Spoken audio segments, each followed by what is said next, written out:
pilgrimage to Mecca in Saudi Arabia. In Sierra Leone, though, the occasion is overshadowed by a scandal in which over 100 people who planned to go on Hajj missed the pilgrimage. Umar Fofana reports from Freetown.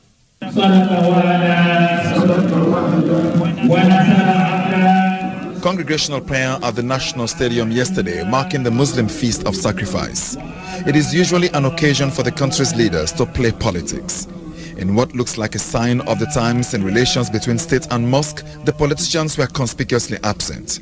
And the officiating imam pulled no punches when he preached about corruption and greed in the country, which he said was having a disastrous effect. Many of those who performed the prayer here should have been in Mecca, but for an alleged corruption involving senior government officials. Over 100 men and women could not perform the pilgrimage despite either having paid or being awarded state scholarship. This is not the first time the Hajj has been fraught with controversy, but none comes anywhere near it. Sheikh Ali Khaleh is a Muslim missionary who resigned from the Hajj committee weeks before the scandal broke. He said corruption in the committee appointed by the president is real and not new. The Hajj is being used as a business by some cowboys around. The Hajj committee has cabal. They take decisions just like that. People are roaming the street, right? People who they took money from and they left them behind. They took some of them, without even a visa, so they were deported from Jeddah airport on arrival. They were given a scholarship, either a scholarship or they gave money to somebody who promised them to take them to Mecca, and it didn't happen. The president called them. They were disappointed too, because according to them, they were ill-treated. Just talking to them from the veranda of State House while they are parked outside, sitting on the ground. So now they have double disappointment. We are paying for no Hajj. This man told the local radio Democracy that he had paid thousands of dollars to perform the Hajj. In the end, his name was not on the register. Despite spending several nights at the airport, sleeping rough on the floor, he could not make it. When the plane landed, I walked up to the organizers who told me to wait, he narrated. They gave me a false passport to board the plane.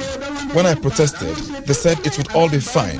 When we transited in Kenya, they rejected me and detained me without food or water before I was deported. I felt like a madman, he went on, testily. They can't hold me in Saudi Arabia. They're not with me. Mohammed Ali Toure was taken all the way to Saudi Arabia but was turned away because the authorities in Freetown had not arranged for a proper visa for him. President Anas Koroma has sacked 3 members of the Hajj committee, including a government minister, and ordered their immediate return home. The Anti-Corruption Commission has waded into the scandal, raiding the office of the president and that of the vice president, who is in charge of the pilgrimage. Adi Macaulay is the anti-corruption chief. The allegations that are being bandied around that the species they were supposed to use to go to Mecca were sold to other people who ought not to have been given those awards. So we have executed search warrants in different locations in the capital. Are you surprised at this, not least because it involves people who are supposed to be men of God?